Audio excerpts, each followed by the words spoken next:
Hello, students, welcome back. We had an intro to the play The Dear Departed in the previous class.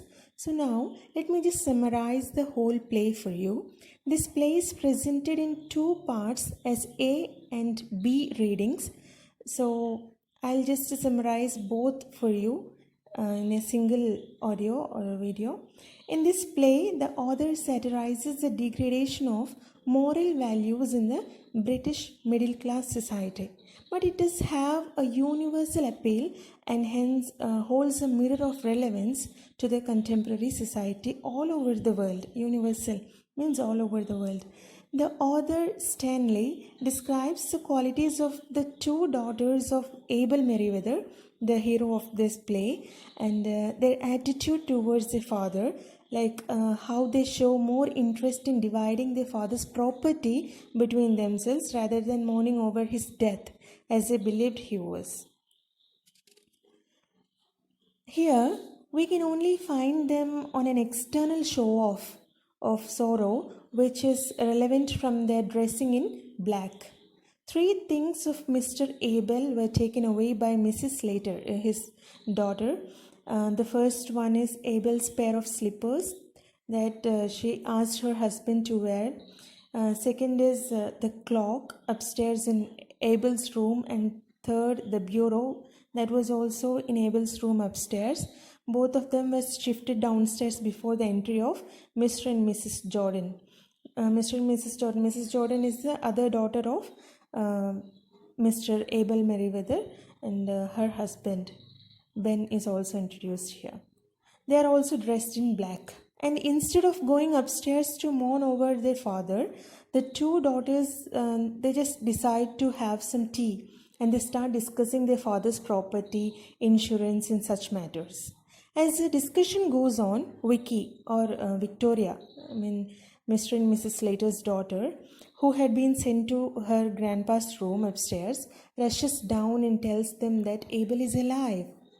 They're shocked to see Abel coming downstairs.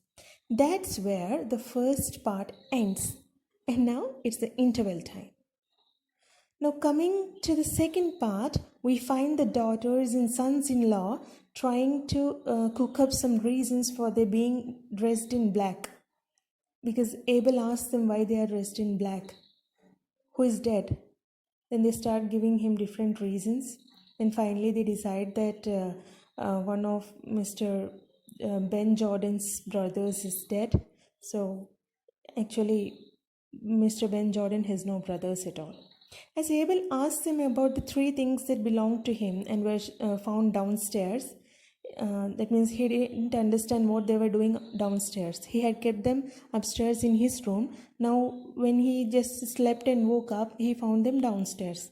Mrs. Jordan reveals the whole course of events, that they thought he was dead and they had come to mourn over his death, and that they started dividing up their things, and that her sister and sister's husband had shifted all the things from Abel's room to downstairs. All these things, she revealed everything to her father.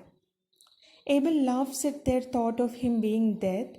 Actually, he was drunk, so he was just sleeping like that, and his daughter thought that he was dead, and she announced it, and she also invited her sister and brother-in-law home to mourn over their father's death, and also to decide over dividing their father's property and all.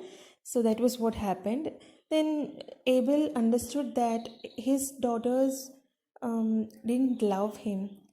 They only wanted his property. So he announces that he would marry Mrs. John Shorrocks the next Monday and move to their Ringo Bells.